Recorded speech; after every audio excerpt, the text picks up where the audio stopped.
नमस्कार, हरियाणा न्यूज देख रहे हैं आप और मैं हूं आपके साथ विनय चौधरी। चीन से आए एक और वायरस ने भारत में दस्तक दे दी है। देश में कई केस सामने आए हैं। हालांकि स्वास्थ्य विशेषज्ञों का कहना है कि इस वायरस से डरने की जरूरत नहीं है, बस आपको सावधानी बरतने की जरूरत है। ऐसे में हरियाणा के अंदर इस वायरस से निपटने के लिए क्या कुछ इंतजाम है, इस कार्यक्रम के जरिए हम आपको दिखाएंगे।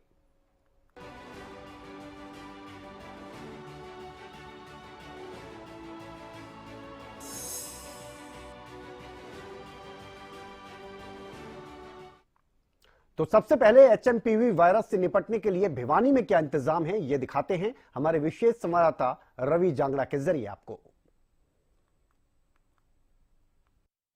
चाइना से आए कोरोना वायरस ने लोगों की सांसें खूब फुलाए रखी थी और एक और वायरस अब आया है, एचएमपी वायरस। उसको लेकर भारत सरकार पूरी तरह से संजीदा है। हरियाणा का स्वास्थ्य महकमा कितना मुस्तैद है, भिवानी के सिविल सर्जन डॉक्टर रघुवीर सांडिल्य जी हमारे साथ हैं, उन्हीं से जानेंगे आखिर किस तरह की तैयारियां इस तरह के वायरस से निपटने के लिए। सर, हमने देखा था कोरोना वायरस के दौरान कोरोना वॉरियर के तौर पर आपने काम किया था, जिस वक्त तमाम लोग बेहद परेशान थे, घरों में दुबकने पर मजबूर थे, स्वास्थ्य महकमा दिन रात लगा हुआ था। एक और वायरस आया है, क्या स्थिति है, किस तरह के सिम्टम इस बीमारी में होते हैं और किस तरह से इससे निजात मिल सकती है? इसमें जो रेस्पिरेटरी मोड से फैलता है, इसका इंक्यूबेशन पीरियड 5 से 7 दिन तक होता है। इसमें जो आम निमोनिया वायरस की होती हैं उसी टाइप का है। इसके जो साइन सिम्टम होते हैं, बुखार होना, खांसी, जुखाम, बॉडी एक, सांस लेने में दिक्कत, ये 70-80% अपने आप 4-5 दिन में ठीक हो जाता है। लेकिन ख़ास करके जो 5 साल के नीचे के बच्चे हैं और 60 साल से बड़े बुजुर्ग व्यक्ति हैं या जिसकी इम्यूनिटी कंप्रोमाइज़ है, जैसे कि डायबिटिक पेशेंट है, इम्यूनो कंप्रोमाइज ड्रग ले रहे हैं, कैंसर के मरीज हैं, उनमें थोड़े सावधानी ज़्यादा बरतनी चाहिए। उन्होंने क्वालिफाइड डॉक्टर से इलाज ज़रूर करवा लेना चाहिए। इसके लिए सावधानी यही बरतनी होती है कि जैसे कि हमने कोविड में बरती थी, ये जो रेस्पिरेशन से फैलने वाले जो इन्फेक्शन होते हैं उसमें कफ एटिकेट्स का सावधानी से हमने प्रयोग में लाना चाहिए। कफ एटिकेट्स वो होते हैं, खांसते और छींकते टाइम अपने मुंह के ऊपर कपड़ा लगाएं। दूसरा, हमें सोशल डिस्टेंस मेंटेन करनी चाहिए कि भीड़ भाड़ इलाके में ना जाए और बार बार हाथ धोना चाहिए। और हमारे जो फ्रूट डाइट का है उसका भी हमें विशेष ध्यान रखना चाहिए। इसके लिए हमें प्रोटीन डाइट खानी चाहिए। फ्रूट डाइट जैसे कि सूप है, गर्म दूध है, गर्म पानी है, इसका ज़्यादा सेवन करें तो इससे हम आराम से बच जाते हैं। अभी हमने ना हमारे हरियाणा में कोई केस आया है और ना हमारे भिवानी में केस आया है।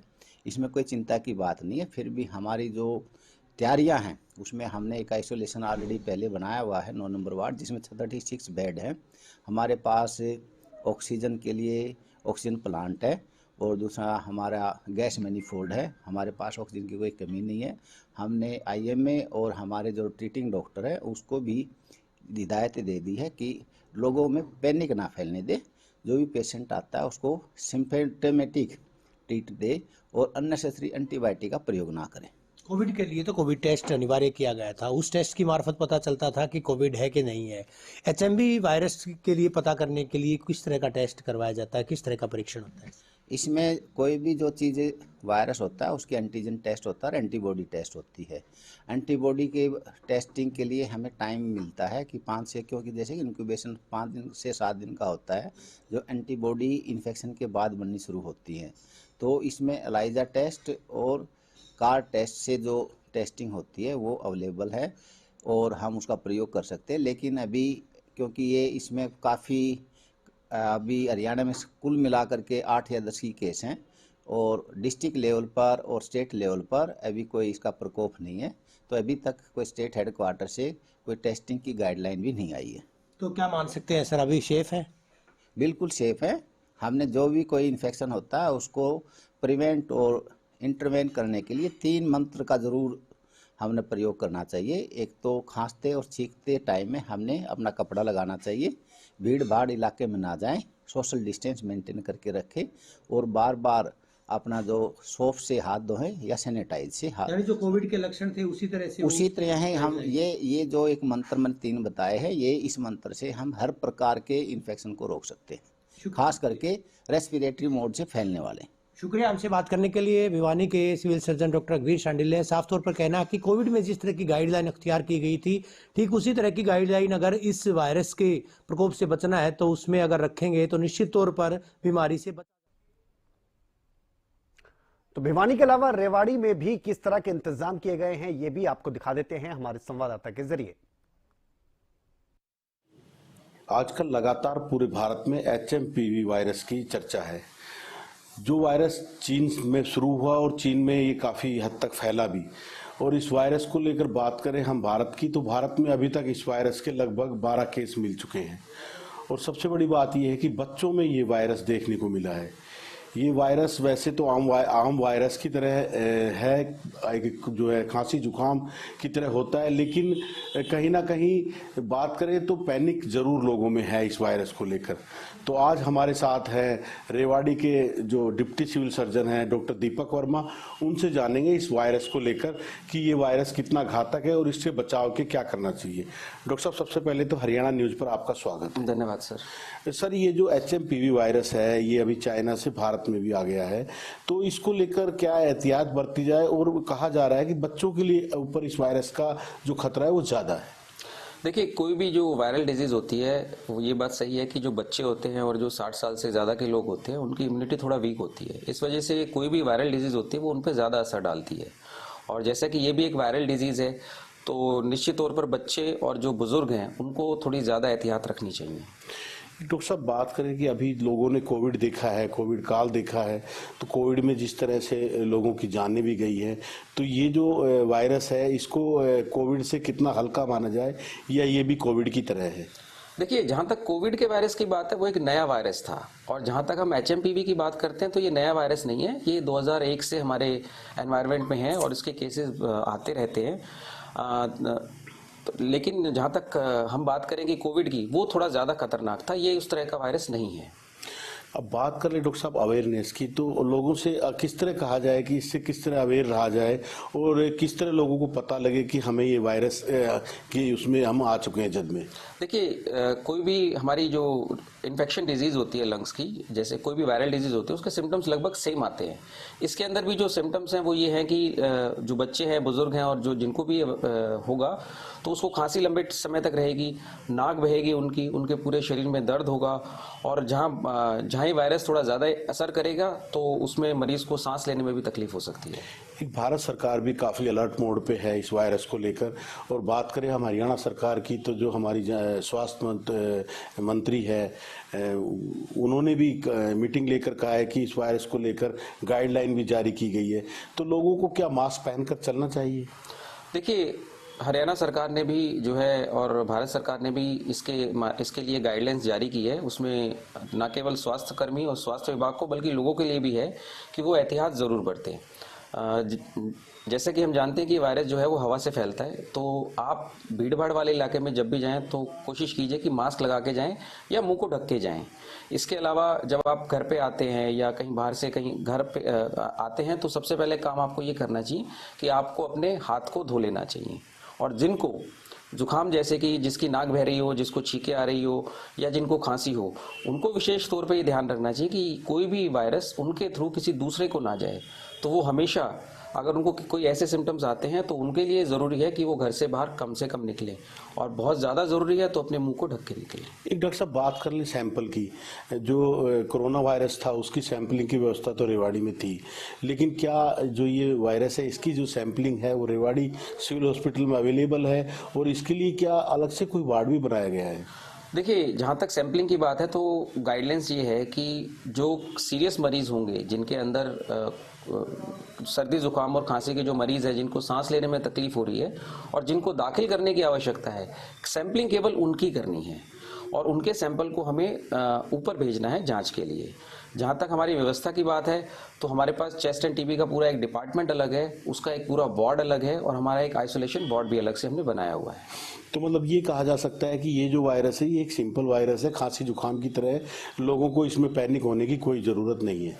ये मैं बिल्कुल सही कहूँगा, बिल्कुल जोर दे के कहूँगा कि इसमें लोगों को बिल्कुल भी पैनिक होने की ज़रूरत नहीं है, क्योंकि चीन के अंदर इस वायरस के केसेस बहुत ज़्यादा आ रहे हैं, इसलिए इस पर नज़र रखी जा रही है।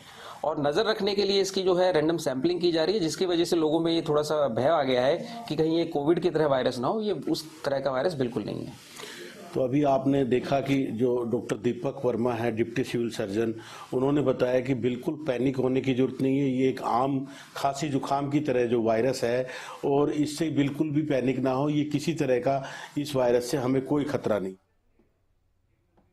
उधर जींद के deputy CMO doctor Paleram Kataria ने जानकारी देते हुए बताया कि ये एचएमपीवी वायरस इतना ज्यादा खतरनाक नहीं है, बस सतर्क रहने की जरूरत है। ये जो HM वाला जो वायरस है, ह्यूमन मेटा न्यूमो वायरस है, इसका जो खांसी जुकाम की तरह ही इसके लक्षण होते हैं, जैसे खांसी, बुखार, नाक बहना, गला खराब होना, सांस में तकलीफ होना और गले में खारिश होना। इससे बहुत ज़्यादा घबराने की आवश्यकता नहीं है और ये नया वायरस नहीं, ये कई सालों से वायरस है। इसका एक आध केस होता है और बहुत ज़्यादा सीरियस केस नहीं होता। ये कुछ लोगों ने ये भ्रम फैलाने की जो बात कर रहे हैं कि भी कोविड की तरह, ये कोविड की तरह वायरस बिल्कुल नहीं है और ना ही कोविड की तरह खतरनाक वायरस है। इसमें सिर्फ खांसी जुकाम के ही लक्षण आते हैं। तो हमारे जींद में अभी कोई भी इस तरह का कोई केस आया नहीं है और उसके बावजूद भी सरकार की हिदायतों के अनुसार हमने हमारी पूरी तैयारी है। हॉस्पिटल में बेड्स वगैरह है और ऑक्सीजन की कोई कमी नहीं है अगर आवश्यकता पड़ी तो। और इसी प्रकार से जो हमारी मॉलिक्यूलर लैब है उसमें अगर इसकी आवश्यकता पड़ी तो जांच भी हो जाएगी। सर ऑक्सीजन प्लांट शुरू नहीं हो पाया, क्या कहना है आपको? देखिए, इसमें कुछ जो ऑक्सीजन प्लांट है इसमें कोई टेक्निकल खराबी है, उसके लिए 5-1 लाख रुपए की रिक्वायरमेंट हमने मांगी हुई है। लेकिन इसके अलावा जो हमारे पास लिक्विड का ऑक्सीजन का टैंक है वो सफिशिएंट मात्रा में है, ऑक्सीजन कंसंट्रेटर है। अगर इसकी भी जरूरत पड़ी तो इसको भी हम चालू करवा देंगे। तो सर इसके वायरस का इलाज क्या है अगर कोई हो जाता है तो कोई? जैसे आमतौर पर खांसी जुकाम का इलाज होता है वैसे ही है, मास्क लगा कर रखें। लेकिन जींद में अभी इसका कोई केस नहीं आया। और गुरुग्राम की भी बात कर लेते हैं, जहां के सीएमओ और एनएचएम के निदेशक डॉक्टर वीरेंद्र यादव का कहना है कि इस वायरस से ज्यादा पैनिक होने की जरूरत नहीं है। गुरुग्राम में पूरे इंतजाम किए गए हैं।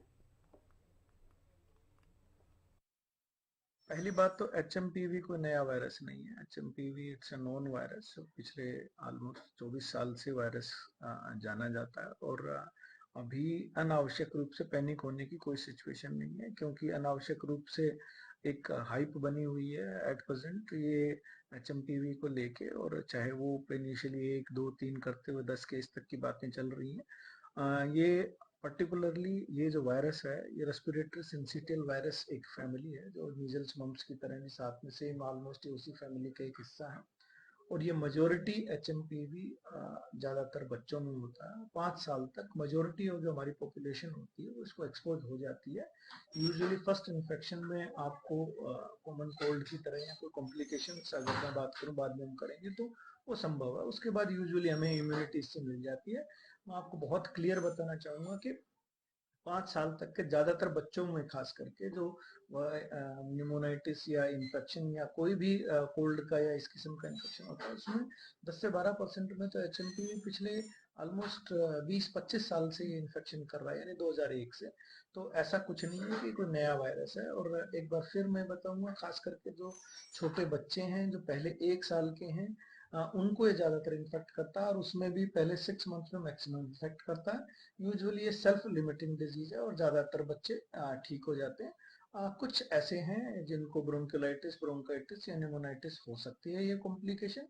Otherwise usually self limiting disease है। 5 to 7 डेज मैक्सिमम जो है ये आपका सिम्टम्स इंप्रूव हो जाते हैं। हाँ, बच्चों के अलावा कुछ लोगों में जिनमें खास करके बुजुर्ग जो 65 साल से ज्यादा हैं या COPD अस्थमा के पुराने पेशेंट्स हैं या जिनकी इम्यूनिटी कॉम्प्रोमाइज्ड है, चाहे वो HIV एड्स की वजह से हो या आपका कैंसर हो या कोई ऐसी कीमोथेरेपी या कोई इम्यूनोसप्रेसेंट ड्रग्स पे हो, उनमें भी कई बार इस इन्फेक्शन के होने के चांसेस हो सकते हैं या कॉम्प्लिकेशन होने के चांस होते हैं।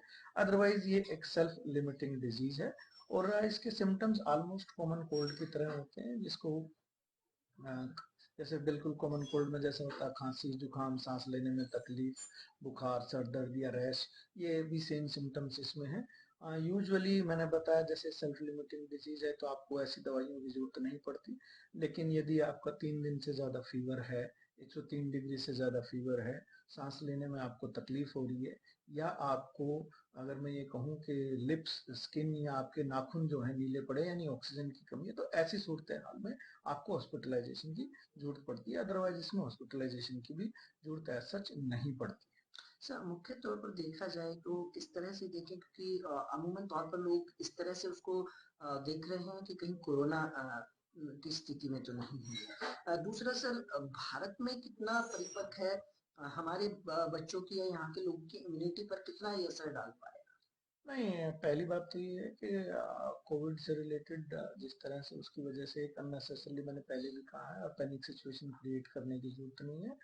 और वायरसेस में मैं कहूँ रेप्लिकेशन और म्यूटेशंस जो वो नोन है, तो उस वजह से केसेस कई बार बढ़ जाते हैं वायरस में। लेकिन जैसा मैंने बताया कि नया वायरस नहीं है, तो ये एक्सपोज 2001 से चल रहा है, तो ये एक्सपोजर न केवल भारत में बल्कि समस्त दुनिया में इसका एक्सपोजर रहा। और उसके बाद पहले एक्सपोजर के बाद यूजुअली इम्यूनिटी डेवलप हो जाती है। और छोटे बच्चों में मैंने बताया कि कॉम्प्लिकेशंस जिनकी, उनमें भी हर एक में कॉम्प्लिकेशन नहीं, बहुत रेयर।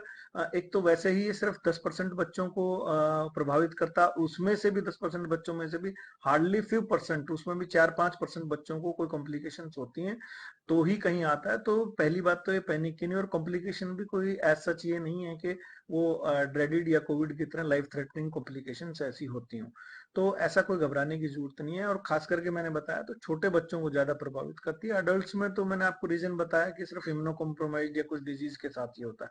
पैनिक सिचुएशन की जरूरत नहीं, और अनावश्यक रूप से टेस्ट की भी आवश्यकता नहीं है। टेस्ट भी सिर्फ उन्हीं लोगों के लिए जरूरत है जो बेहद गंभीर स्थिति में हो, या जिनके लिए हमने क्लियर कट गाइडलाइन की, जिनकी एडमिशन की रिक्वायरमेंट है, गंभीर स्थिति में है, जिनको अन्य टेस्ट कोई अगर जिनका पॉजिटिव नहीं आ रहा है, H1N1 या जिसको हम स्वाइन फ्लू कहते हैं, या कोविड या एक्सेट्रा, या और कोई सारे निमोनाइटिस रूल आउट हो गए, उस कंडीशन में HMPV कराने की आवश्यकता है। और अभी तक हमारा डेजिग्नेटेड प्लेस हरियाणा में रोहतक मेडिकल कॉलेज को किया गया है। सर क्या इस तरह के मरीजों के संपर्क में आने से दूसरों को भी खतरा हो सकता है, और क्या उपाय हैं इससे बचने के जिसको नेचुरली हम घर भी कर सकते हैं? बिल्कुल, रेस्पिरेटरी वायरसेस को या रेस्पिरेटरी इन्फेक्शन, सभी में मोड ऑफ इन्फेक्शन जो है वही कॉमन होता है, यानी खांसने से, छींकने से ड्रॉपलेट इन्फेक्शन होता है। चाहे वो ड्रॉपलेट इन्फेक्शन आपका खांसने छींकने से पहले, या दरवाजों पे या हैंडल्स पे या उन पे, या फोन टेलीफोन या जैसे आपकी मेज पे, ये वहाँ ड्रॉपलेट्स आप करके खांसने या छींकने से होते हैं, तो उनकी वजह से इन्फेक्शन यूजुअली एक्वायर कर लेते हैं।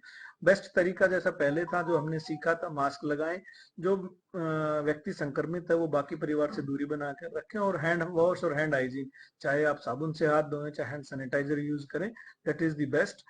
और जैसा मैंने बताया ये सेल्फ लिमिटिंग डिजीज है, तो 5 से 7 दिन के अंदर आप। वहीं HMPV वायरस को लेकर अंबाला के CMO डॉक्टर राकेश सहल ने कहा कि इंतजाम हमारे यहां पूरे हैं, सावधानी जरूरी है, घबराने की जरूरत नहीं है।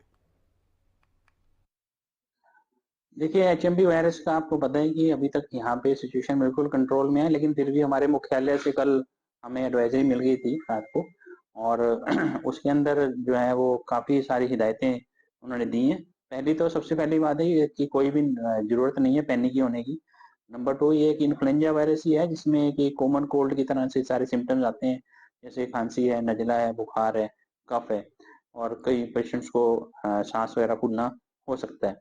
ये खांसी से और छींक मारने से क्लोज कॉन्टैक्ट्स में फैलती है। और लेकिन ज़्यादातर केसेस, अच्छी बात है कि ज़्यादातर केसेस जो है 2 से 5 दिन में ठीक हो जाते हैं छोटी सी दवाइयों से और रेस्ट करने से। जो असली जो इसके ऊपर हिदायत दी गई है उनमें से एक हिदायत ये है कि हमें कुछ प्रिवेंटिव मेजर्स लेने हैं, जैसे हाथों की सफाई रखनी है, हाथ धोने हैं, हैंडशेक से बचना चाहिए, और सैनिटाइज भी यूज करना चाहिए। हालांकि सोप और वाटर से हाथ देखते रहें, और खासकर अपनी आंखों को, नोज को, नाक को, माउथ को अपने हाथों से टच करने से बचना चाहिए।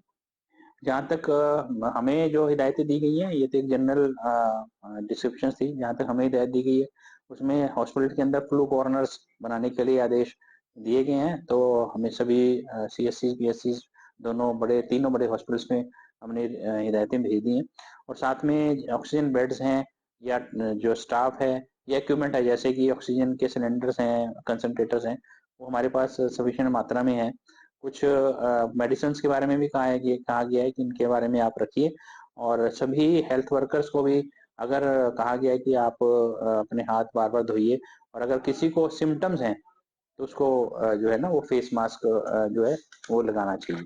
इसके अलावा हमारे आपको पता है कि जिला मुख्यालय पे डिस्ट्रिक्ट सर्वेलेंस यूनिट होता है, उसको कहा गया कि डेली उसने रिपोर्ट करना है अपना कोई अगर केस ऐसा मिल रहा है, और आईसी एक्टिविटीज करनी है।